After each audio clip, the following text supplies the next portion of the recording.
Welcome back, valiant explorers and seekers of the unknown. Today, we embark on an extraordinary journey as we explore into the age-old legend of Agartha, the mythical hidden city said to exist at the Earth's core.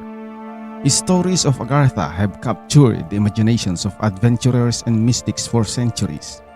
But is there any truth to these tales? Join me as we explore the fascinating history, dig into the myths, and unravel the ongoing quest to find Agartha.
The legend of Agartha traces its roots back to ancient Eastern traditions, particularly in Hindu and Tibetan belief systems, described as a subterranean realm inhabited by advanced beings.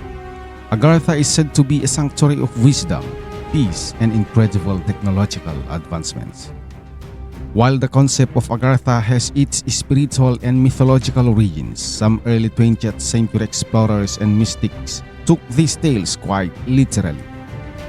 Theosophists like Helena Blavatsky and Roerich propagated the idea that Agartha was not just a symbol of spiritual enlightenment, but a tangible hidden city waiting to be discovered.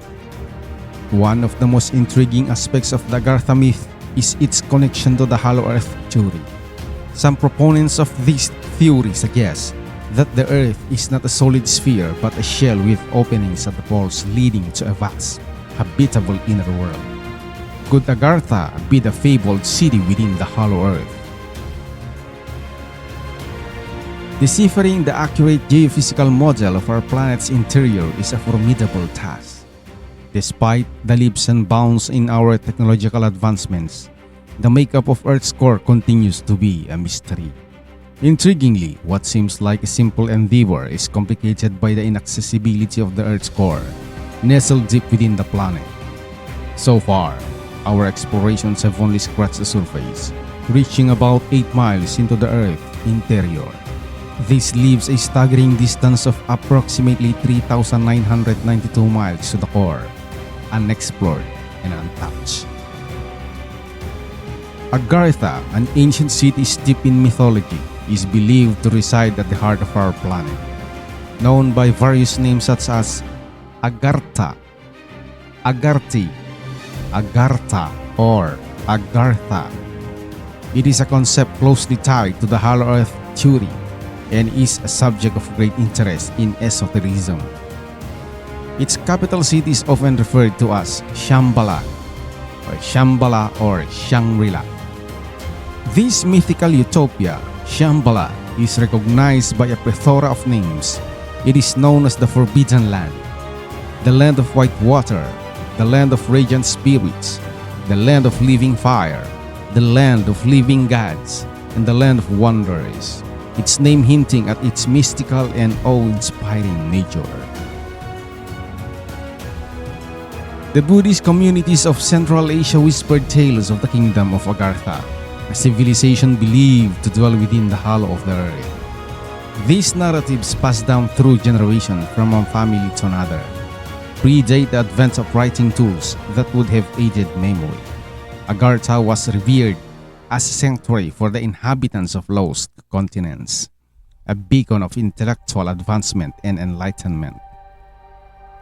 Agartha is often linked with or mistaken for Shambhala, which is sometimes considered its capital city.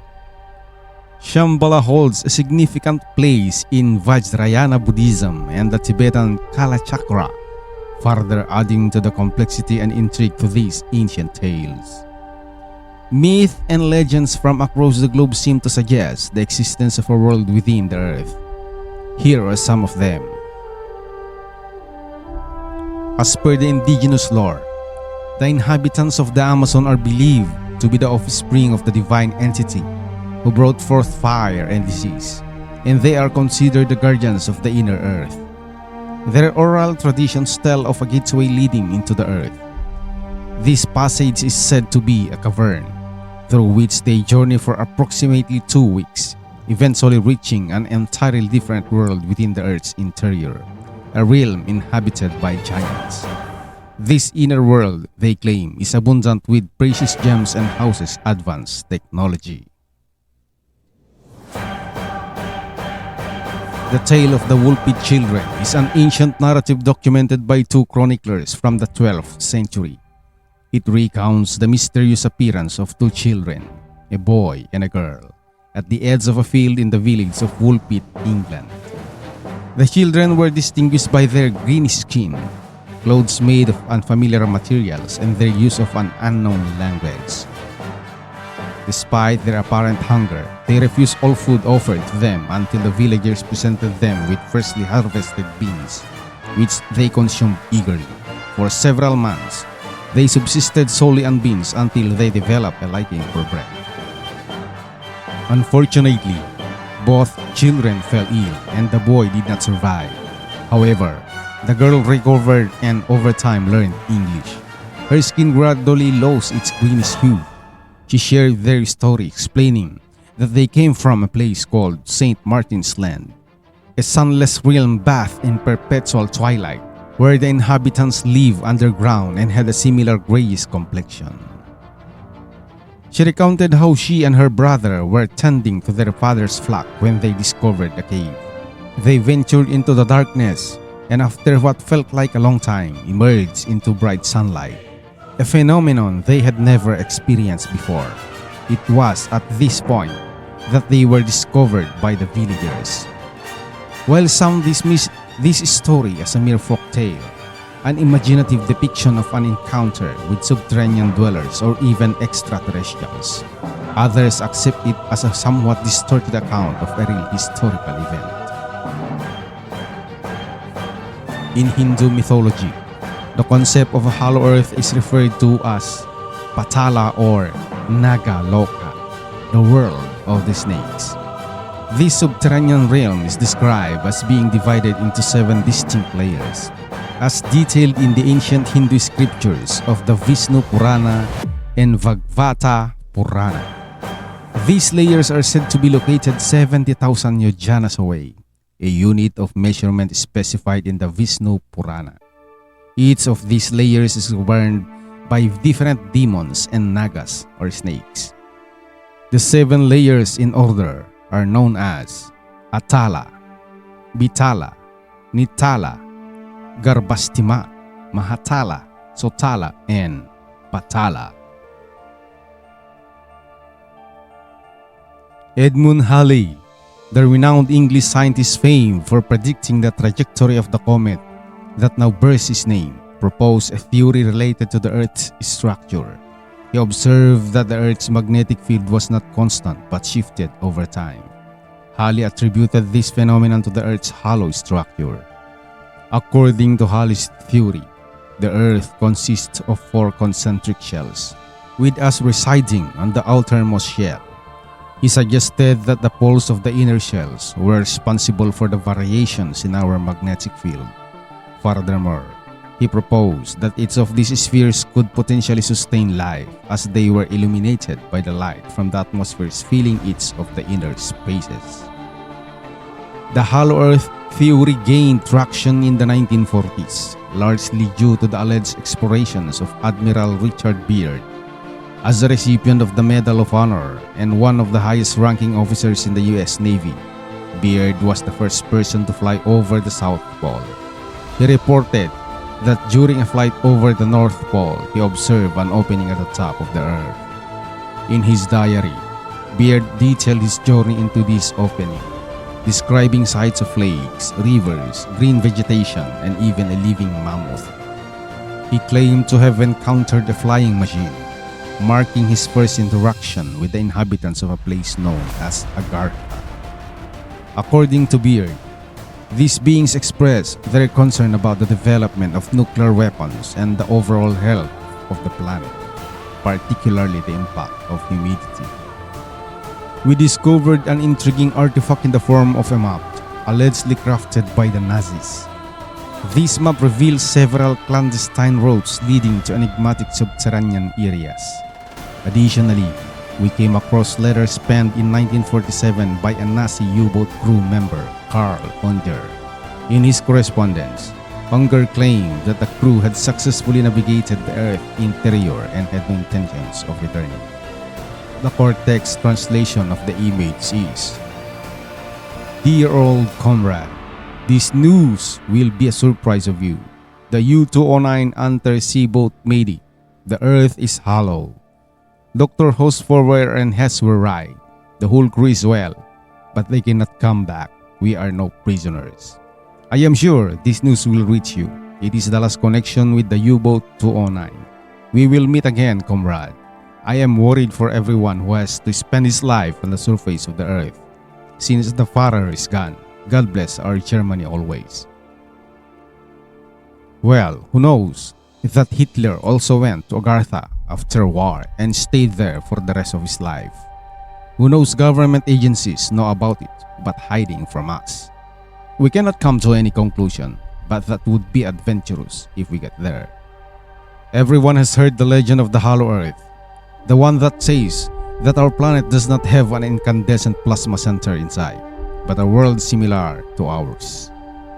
Its inhabitants reached such a great cultural and technological level that allowed them to evolve to unsuspected levels, far from the light of the sun. The capital of this subway country was called Agartha. The first reference to the land of Agartha dates back to the 17th century. It was the Jesuit priest, polyglot, erudite, Orientalist scholar, encyclopedic and scientific spirit Athanasius Kircher, who in 1638 suggested that the planet was hollow.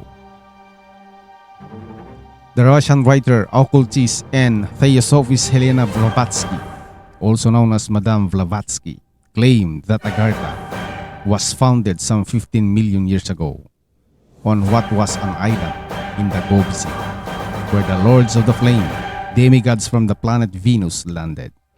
Helena claims that the subterranean world may have inspired ancient religious beliefs such as Hades, Sheol, and Hell. The idea was taken up in the following centuries by magicians and secret groups, which added elements to this idea until the 20th century.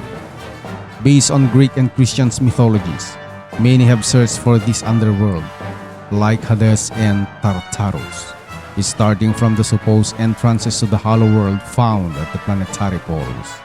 Their idea was to reach the place where the dead dwell and gain supernatural advantages over their enemies. The occultists of the time said that Agartha was illuminated by an inexhaustible source of power that also filled its inhabitants with vitality, beings of ancestral knowledge that had evolved beyond humanity and whose technology was beyond human understanding. This intraterrestrial sun has always illuminated the land of Agartha, so its inhabitants have always lived by day. At some point, Germany wanted to control the energy and technology of Agartha, so they conducted several expeditions.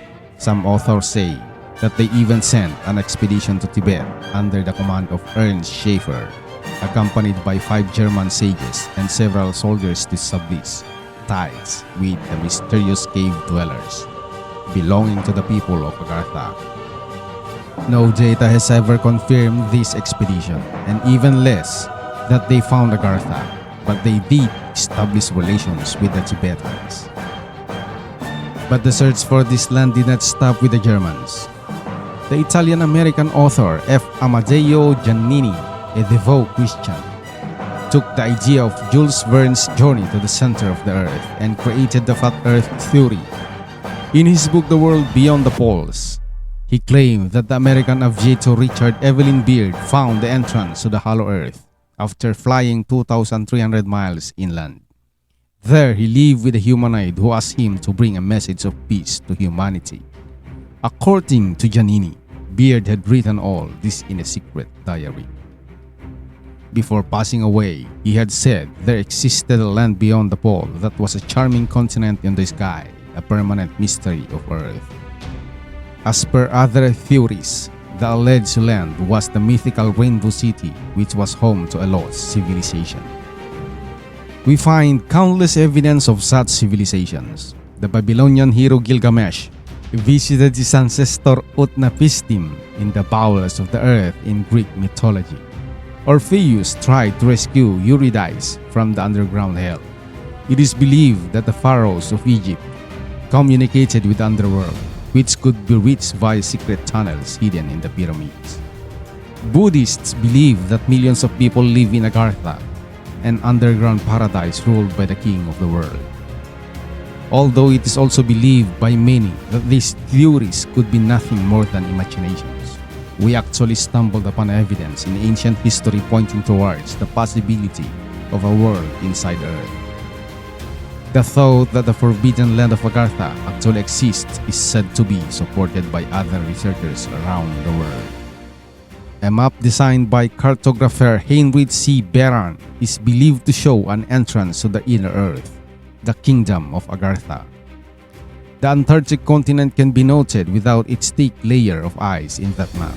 But the most intriguing detail is the presence of underwater passages spanning across the whole continent and seem to converge at the exact location, which is identified as the opening towards the inner Earth.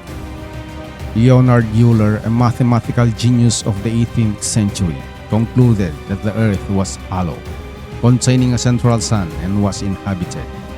And Dr. Edmund Halley, the discoverer of Comet Halley and Royal Astronomer of England, also believed that the Earth was hollow on the inside with 3 floors. People also talk about Operation High Jump and Admiral Byrd's expedition where extremely advanced airships were spotted flying around and exploring new territories. We found a map of the third grades in which were the various secret passages depicted, which were used by the German U-boats to reach mysterious underground regions, as well as a whole map of both hemispheres and the enigmatic kingdom of Agartha. A letter allegedly written by Karl Oenker, one of the crew members of a German U-boat, and it was mentioned in the letter that they had reached the interior of the Earth and they did not consider returning. These tales seem to be backed up by various discoveries, and lately, scientists found a huge ocean of water inside the mantle of Earth, and they pointed out that it was a large water tank that could fill the total water on Earth thrice. This interesting discovery indicates that the surface water of the planet came from within the Earth, as part of a complete water cycle on the planet instead of dominant theory, proposing that water on Earth is brought by icy comets that passed by the planet millions of years ago. Nazis were also interested in the mystery of the inner Earth. It is also believed by many that Antarctica is the gate to the lost Aryan homeland of Thule. Even though Antarctica has been linked to the lost continent of Atlantis, the linkage to Thule is less apparent. Thule, also known as Thula, Thyle, Thila, Tila, Thyle or Thailand, was first mentioned by Greek explorer Pytheas after his travels between 330 BC and 320 BC. But in 150 AD, Greek writer Antonius Digones published The Wonders Beyond Thule. In the past, Thule was believed to have seen a faraway place situated beyond the borders of the known world. An interesting fact is that in 2001, the U.S. National Geospatial Intelligence Agency and the Support Office for Aerogeophysical Research found the existence of a magnetic anomaly believed to be on the east side shore of Lake Vostok in Antarctica. The anomaly is believed to be consistent with a man-made construction. Thanks to satellites, we know today that there are no such entrances at the south and north poles. And more importantly, we know that our planet is not hollow. That hasn't stopped the human imagination, which has taken its cue from the hidden nation of Agartha to create novels, music, movies, animations, artwork, and more. Over the years, numerous expeditions set out to find Agartha, often fueled by a mix of spiritual beliefs and a quest for hidden knowledge. From the icy landscapes of Antarctica to the dense jungles of South America, explorers have sought entrances to this mythical city, but concrete evidence remains elusive. As we conclude our expedition into the enigmatic realm of Agartha, it's important to recognize the fine line between myth and reality. While the search for hidden cities may continue, the legends of Agartha persist as a testament to humanity's enduring fascination with the mysterious and the unknown. I will leave a question for you. What are your thoughts on the legend of Agartha? Do you believe it's a symbolic representation of spiritual enlightenment? Or could there be a tangible city waiting to be discovered within the earth? Share your insights in the comments below. And if you've enjoyed this journey into the mystical, don't forget to like, share, and subscribe for more captivating explorations. Until next time, this is Popsy TV, urging you to keep the spirit of discovery alive. Happy exploring.